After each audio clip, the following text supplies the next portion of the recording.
Thanks, Unni. It's a real pleasure being in this meeting, and the last two sessions has been a great learning.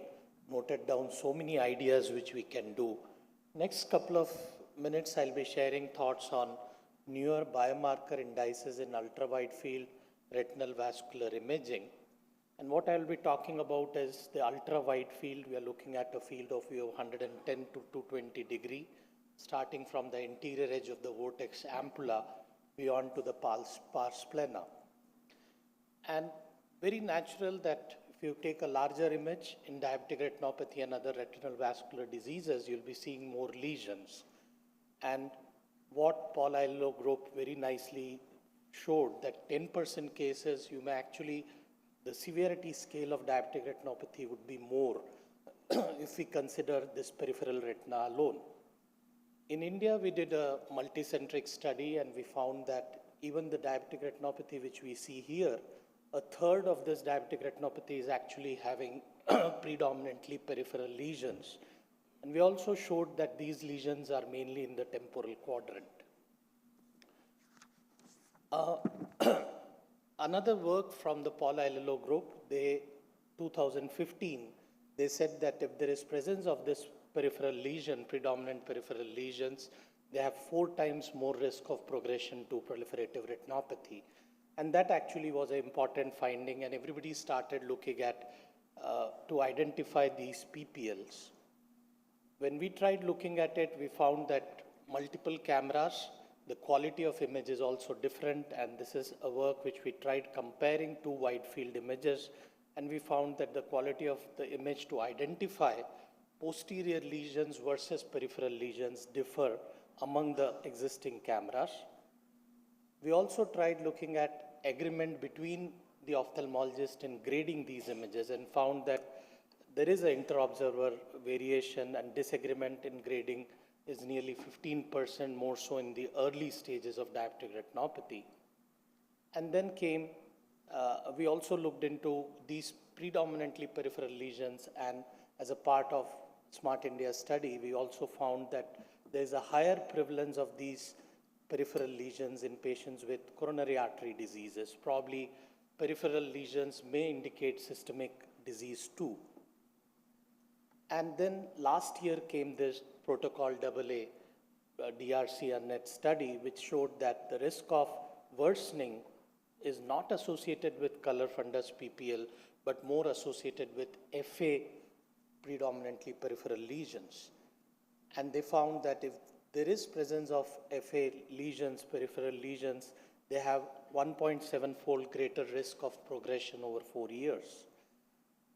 And definitely FA doesn't mimic photograph. 36% had disparate grading between the FA and the photo. And they also concluded that probably it's the increasing non-perfusion which is related to the presence of FA for predominantly peripheral lesions. So probably if you look at ultra-wide field, ischemia may be a marker. And long back, people have been trying to quantify ischemia using ischemic index. It is nothing but adding the surface area of non-perfused divided by the total retinal area, multiplying with 100. And it seemed there are multiple studies using ischemic index. They have correlated with disease severity, progression, risk of neovascularization, treatment response, and visual prognosis.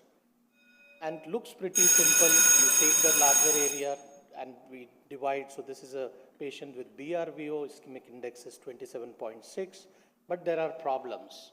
It's difficult to reproduce when there is patchy non-perfusion, and there are studies to show that inter and intra-observer variation is least in this type of case where there is a sector of non-ischemia, of ischemia.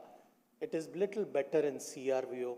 Diabetic retinopathy, the variations are too high. So you can see the patchy ischemia in diabetic retinopathy, or you can see again CRVO where the ischemia is a problem.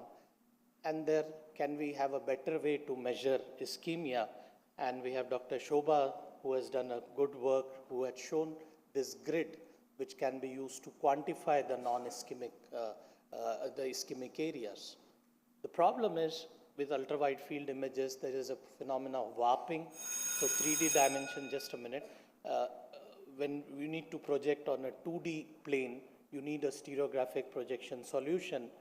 Luckily, from this year onwards, all the Optos machines, even California, has got a ProView which compensate by itself, so you can directly take the images from the California. And in that study in retinal vein occlusion, they found that if there is more than 75 to 150 disc areas of non-perfusion, nearly 80% of them will develop neovascularization.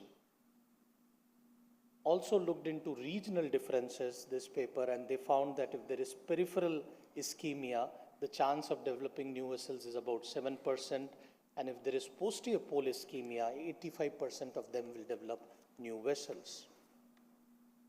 There is another novel marker which has been studied by Dr. Srinivas Sadda on retinal vascular bed area as a marker. And it seems it's again a novel marker for diabetic retinopathy. It represents the total surface area of both arteries and veins.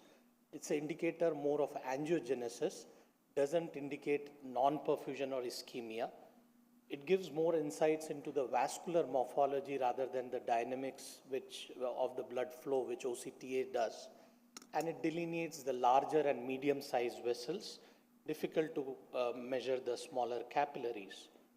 And what they showed that it is correlated, there is a correlation between RVBA and the severity of diabetic retinopathy. Higher RVBA was observed in PDR as compared to non-proliferative retinopathy and normals. They also did some subgroup analysis from clinical trials and found that there is a reduction of RVBA in eyes with PDR which were treated with anti-VEGF injections either monthly or every 3 months, and also showed that monthly injections there was more reduction of RVBA as compared to 3 monthly.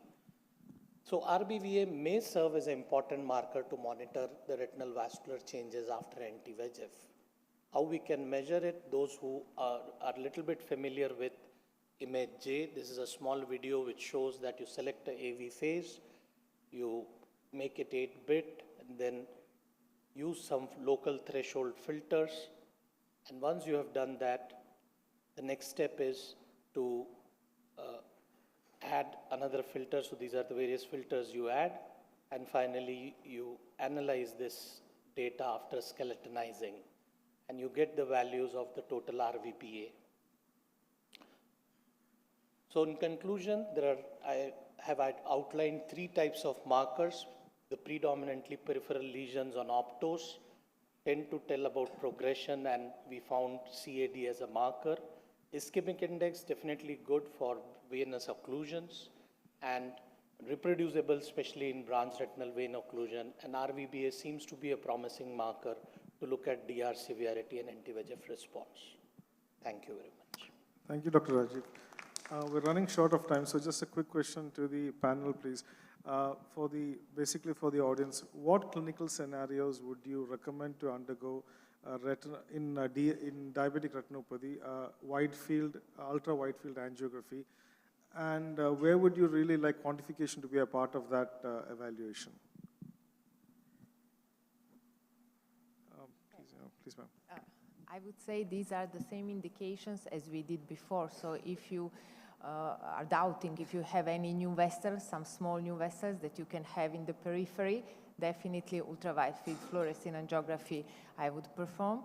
And then, you know, there is not always, let's say, this direct correlation between the peripheral lesions that you see on the color fundus photo and the actual extent of ischemia or new vessels that you can have of fluorescein angiography. So I think we still need to learn about this direct correlation, and we still cannot do without fluorescein angiography. For ages, we've not quantified peripheral vessels as high-risk PDR, and we've not been advised or recommended PRP to be done for these patients. So why is it more important for us to identify the peripheral lesions nowadays?